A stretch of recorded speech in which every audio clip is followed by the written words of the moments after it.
In the ancient days, as the dust settled from their long journey, the tribes of Israel stood at the threshold of their inheritance.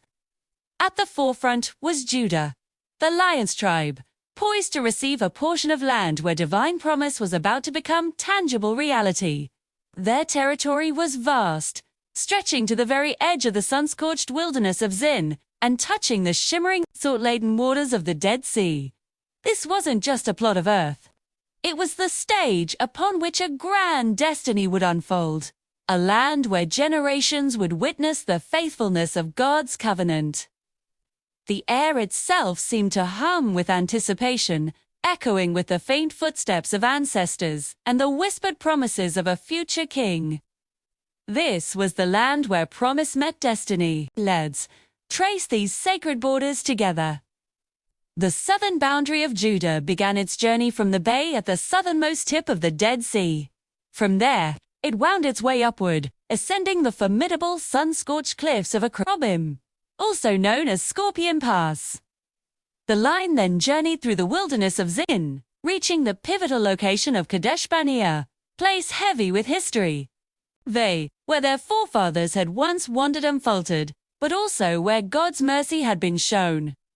The boundary continued its westward march, following the natural course of the Wadi of Egypt, a seasonal riverbed that carved its path through the arid landscape, until it finally met its end at the vast, blue expanse of the Mediterranean Sea. This border was more than a line on a map. It was a testament to a journey completed, a wandering concluded, and a new beginning established, where the desert finally kissed the Great Sea. From the east, the boundary began again at the Dead Sea's northern edge, near the mouth of the Jordan River.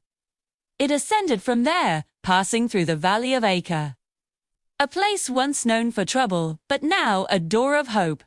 The line climbed higher, skirting the slopes of the mountain on which Jerusalem would one day stand as a beacon to the world. It rose and fell across the landscape, mimicking the very heartbeat of a nation being born full of challenges and triumphs, valleys of shadow and mountains of glory. To the west, the entire territory was bordered by the mighty Mediterranean. This wasn't just a barrier, but a gateway. The roaring waves represented strength, and the endless horizon symbolized opportunities for trade, cultural exchange, and the projection of Judah's influence across the known world. Within this inheritance, a special portion was designated by the direct command of the Lord. Joshua, following God's instruction, gave the city of Hebron to Caleb, the son of Jephunneh. Caleb was the faithful spy, the one who, decades earlier, had wholly followed the Lord his God, bringing back a good report of the land when others shrank back in fear. Now, his reward was made manifest.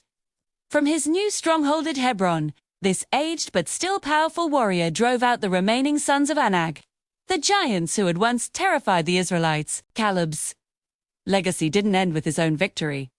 When his daughter Achsah was given in marriage to Othniel, who had bravely captured a nearby city, she asked her father for a special blessing.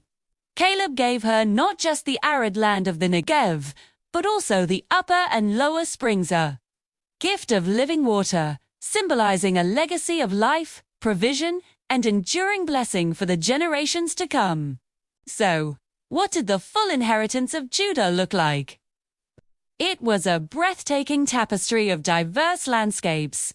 There were the rolling hills, perfect for cultivating lush vineyards that would produce wine for celebration and trade. There were the fortified cities, built for defense and governance. The territory included sunlit valleys, fertile plains, known as the life-giving oases that burst with palm trees in the midst of the arid wilderness. And there were the quiet, rugged mountain towns nestled in the hill country. The Bible lists these cities like jewels in the crown of Judah, the tribe of praise. Cities like Beersheba, the city of the oath, Lachish, a mighty fortress, Hebron, the city of patriarchs, Carmel, known for its fields, En-Gedi, the oasis by the Dead Sea. Each name represented a story, a community, a center of life within this blessed portion. However, the story of the conquest was not one of instant, total victory. A significant challenge remained. In the heart of the territory, within the strategic city of Jerusalem, the Jebusites still lived. They were a formidable people, and their towers and walls stood defiantly against the newcomers. The men of Judah fought against them and captured parts of the city, but they could not completely drive out the Jebusite inhabitants. So, for a time, they coexisted. This unresolved conflict, this pocket of resistance, served as a poignant reminder that the work was not yet finished. But Judah's story was far from over. This small detail held immense prophetic weight, for it was from this very tribe, and in this very city, that one day the true king, the Lion of the tribe of Judah, would arise to establish his eternal kingdom. As the golden sun rises over the hills of Judah, casting a divine light across the entire landscape, we see the full picture. The boundaries given to the tribe of Judah were more than just geographical markers. They were lines drawn by the hand of God, defining a destiny. This land would become the cradle of kings, the proving ground for courage, and the heartland of a covenant that would echo through the corridors of time. The promises made to Abraham, renewed through Moses, and fulfilled in part by Joshua, were now rooted in this soil. It was here, in the hills and valleys of Judah, that the path was being paved for the ultimate story of redemption that would shape eternity for us all. Thanks for watching. If you found this journey inspiring, be sure to like, subscribe, and follow for more stories from the pages of history.